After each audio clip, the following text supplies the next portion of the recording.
بسم اللہ الرحمن الرحیم، آپ دیکھ رہے ہیں ہمارا یوٹیوب چینل روحانی دستک۔ بسم اللہ الرحمن الرحیم۔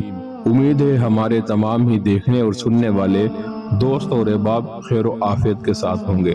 یقیناً یہ کہا جائے تو غلط نہ ہوگا کہ جس دور سے ہم گزر رہے ہیں یہ دور نہایت ہی کٹھن اور پریشانیوں سے بھرپور دور ہے۔ قدم قدم پر پریشانیاں، قدم قدم پہ رکاوٹیں، قدم قدم پر مسائل انسان کو درپیش رہتے ہیں۔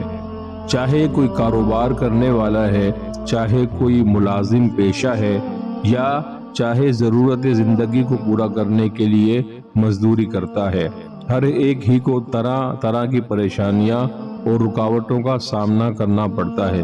بالکل اسی طرح ہماری وہ مائیں، بہنیں، بیٹیاں جو اپنے اپنے گھروں کے اندر رہتے ہوئے زندگی گزار رہی ہیں، انہیں بھی اکثر و بیشتر طرح طرح کی مشکلات اور تکلیفات کا سامنا کرنا پڑتا ہے۔ کبھی کوئی سسرال والا ان کی زندگی کو اجیرن کر دیتا ہے، کبھی نند کی وجہ سے، کبھی ساس کی وجہ سے، اور کبھی بہو کی وجہ سے گھر کا ماحول بگڑ جاتا ہے، خراب ہو جاتا ہے۔ ایسے میں ہر بندے کی یہ خواہش ہوتی ہے کہ کاش کوئی ایسا عمل ہوتا جس کو اختیار کر کے سامنے والے کے دل میں میرے لیے محبت پیدا ہو جاتی، سامنے والے کا دل میرے لیے نرم ہو جاتا۔ ہمارے پاس آنے والے اکثر دوست اور احباب ایسے ہوتے ہیں جو کسی کاروبار سے منسلک ہوتے ہیں یا کسی پیسے کے لین دین سے منسلک ہوتے ہیں، تو وہ اس چیز کا تقاضا کرتے ہیں کہ کوئی ایسا وظیفہ اور عمل ہونا چاہیے جس سے جب ہم کام کریں تو سامنے والے کا دل ہمارے لیے نرم ہو جائے اور ہمارے کام کے اندر آسانی ہو جائے۔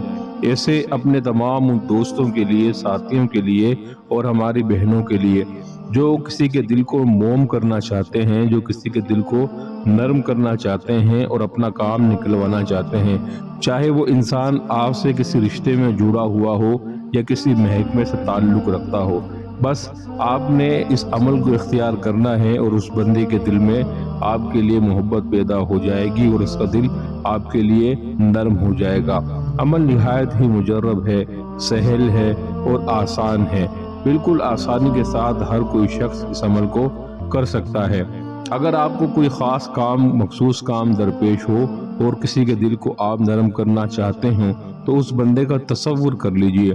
تصور کرنے کے بعد آپ نے اپنی زبان کو اپنے تالو کے ساتھ لگا لینا ہے۔ زبان کو تالو کے ساتھ لگا کر دل میں 3 مرتبہ سورہ قریش آپ نے پڑھنی ہے۔ لإیلاف قریش 30ویں پارے کے اندر یہ سورت موجود ہے۔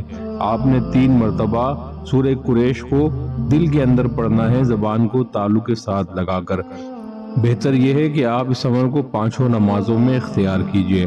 اگر 5 وقت کرنے میں پریشانی ہو تو جتنی مرتبہ آپ کر سکتے ہیں آسانی اور سہولت کے ساتھ اتنی مرتبہ کر لیجئے، اور اس عمل کو اس وقت تک اختیار کرتے رہیں، پڑھتے رہیں جب تک آپ کا مقصد آپ کو حاصل نہ ہو جائے۔ انشاءاللہ تعالی اس عمل کی برکت سے بہت جلد آپ کو اپنا مقصد حاصل ہو جائے گا۔ اللہ رب العزت سے دعا ہے جو کوئی ہمارا بھائی بہن دوست احباب اس عمل کو اختیار کرے، اللہ انہیں اس میں کامیابی عطا فرمائے، آمین۔ اگر آپ کو ہماری آج کی ویڈیو پسند آئی ہو تو ہمارے چینل کو سبسکرائب کریں، بیل آئیکن کو پریس کریں تاکہ ہماری ہر نئی آنے والی ویڈیو آپ کو بر وقت حاصل ہو سکے۔ چینل کو لائک کیجئے، کمنٹس کیجئے اور شیئر کیجئے۔